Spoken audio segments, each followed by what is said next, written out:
Assalamualaikum warahmatullahi wabarakatuh. Perkenalkan, nama saya Triana Puspahandayani dengan NPM 22012045. Dan saya Dani Suara dengan NPM 22012002.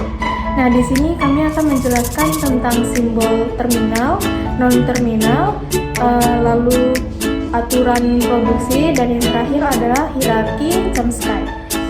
Nah, saksikan video penjelasan kami. Jangan lupa like, comment, dan subscribe. Nah, di sini kami akan membahas tentang simbol terminal dan non-terminal. Sebelumnya kita sudah membahas apa itu simbol. Jadi, simbol itu adalah entitas abstrak yang didefinisikan secara formal, misalnya A, 1, tambah, dan kali. Nah, apa itu simbol terminal? Simbol terminal adalah simbol yang tidak dapat diturunkan lagi. Diturunkan lagi itu misalnya seperti A menurunkan B, C. Artinya, simbol A bisa menurunkan menjadi simbol B dan C. Nah, sedangkan simbol terminal itu tidak dapat diturunkan lagi. Yang termasuk simbol terminal adalah huruf kecil alfabet, misalnya A, B, C, simbol operator, misalnya tambah, kurang, dan string yang bercetak tebal, misal if, then, dan else.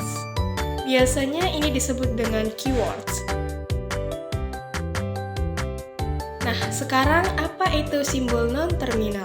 Simbol non-terminal adalah simbol yang masih bisa diturunkan lagi menjadi simbol terminal ataupun simbol non-terminal lainnya. Misalnya seperti ini. A menghasilkan C dan D. Nah, A ini bisa diturunkan menjadi C dan D.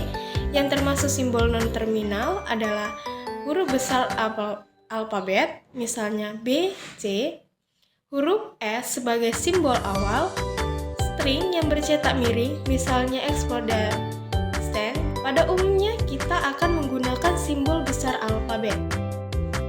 Jadi, intinya simbol non-terminal ini masih bisa diturunkan lagi, bukan seperti simbol terminal. Nah, dan simbol ini juga bisa disebut dengan simbol variabel. Baik, sekarang kita masuk ke aturan produksi. Nah, di sini ada alfa menghasilkan beta. Di sini alfa menyatakan bahwa simbol-simbol pada ruas kiri aturan reproduksi.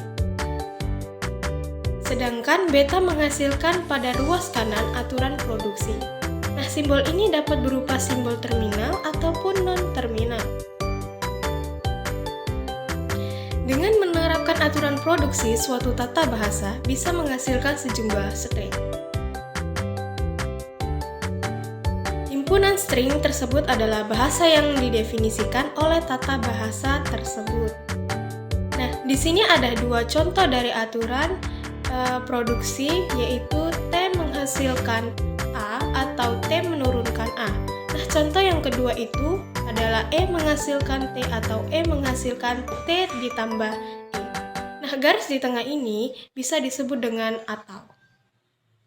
Masuk kita ke materi hierarki Chomsky. Hierarki Chomsky adalah hierarki penahanan kelas tata bahasa formal.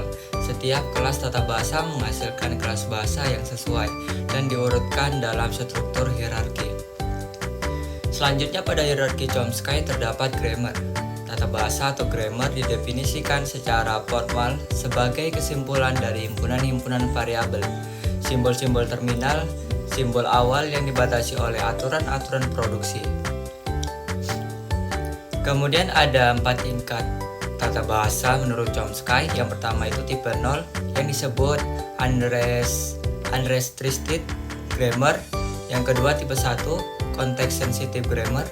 Yang ketiga tipe 2 context free grammar, dan yang keempat tipe 3 regular grammar. Lanjut kita ke slide berikutnya. Yang pertama itu tipe 0 atau unrestricted grammar. Di sini ada alpha menghasilkan beta. Aturan produksinya tidak memiliki batasan. Jadi alpha itu adalah string terminal dan non terminal. Dengan setidaknya satu non terminal di ruas bagian kiri dan alpha tidak boleh kosong. Polanya seperti ini, minimal ada simbol non-terminal pada pola. Plus pada bagian sini disebut atau. Sedangkan bintang yang di atas ini disebut boleh ada sampai banyak. Jadi dibaca variabel atau terminal. Sedangkan beta adalah rangkaian simbol terminal dan non-terminal. Jadi beta adalah variabel atau terminal. Lanjut kita ke slide berikutnya. Kita masih membahas mengenai tipe 0 unrestricted grammar. Tipe 0 ini menghasilkan bahasa yang dikenali oleh mesin Turing. Dan bahasa ini juga dikenal dengan nama Reductively Enumerable Language.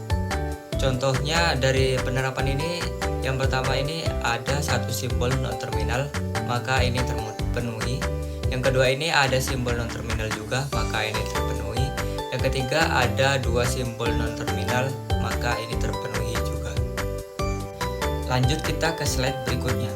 Tipe 1 Context Sensitive Grammar.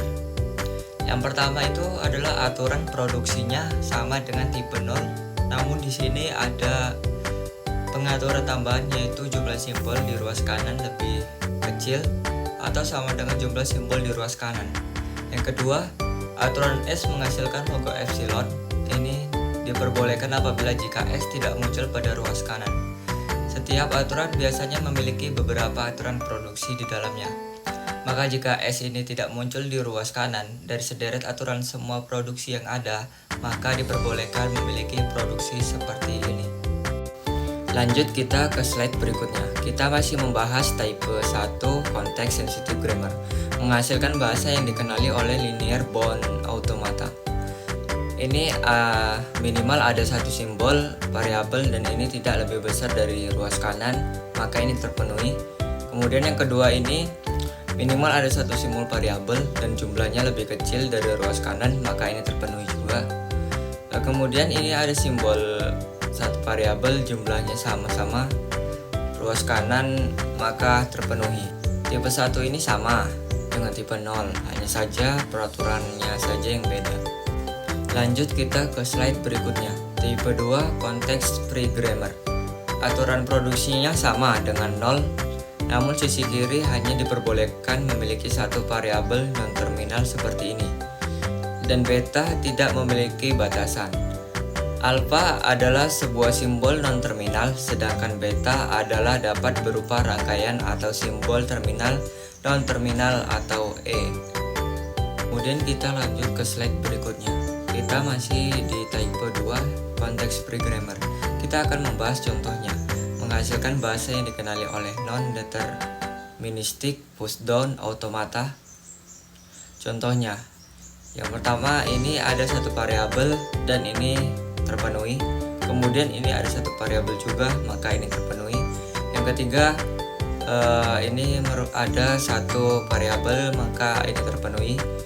Dan yang terakhir juga sama, ini ada satu variabel, maka ini terpenuhi juga. Kemudian ini alpha, tanda plus di sini adalah atau. Dan yang ini beta adalah variabel. Nah, tipe ketiga ini adalah regular grammar. Di sini itu aturannya S menghasilkan epsilon dibolehkan tidak muncul pada ruas kanan. Setiap aturan ini di sini alpha menghasilkan beta, di mana alpha adalah sebuah simbol non-terminal, sedangkan beta adalah simbol terminal ataupun simbol non-terminal dengan sebuah simbol variabel yang jika ada terletak posisi paling kanan. Alpha ini adalah variabel dan beta adalah simbol boleh atau simbol boleh ada variabel. Nah, bintang di sini itu adalah disebut dengan boleh ada. Nah, tipe ketiga ini menghasilkan bahasa yang dikenali oleh Wittgenstein automata dengan contoh X menghasilkan epsilon, X menghasilkan A atau AY, yang Y menghasilkan B. Sekian dan terima kasih hasil penjelasan video kami. Kami akhiri dengan wassalamualaikum warahmatullahi wabarakatuh.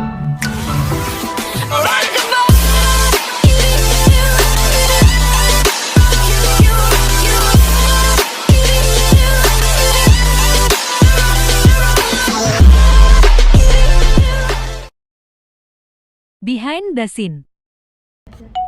Gola. Jadi gola nih kamu.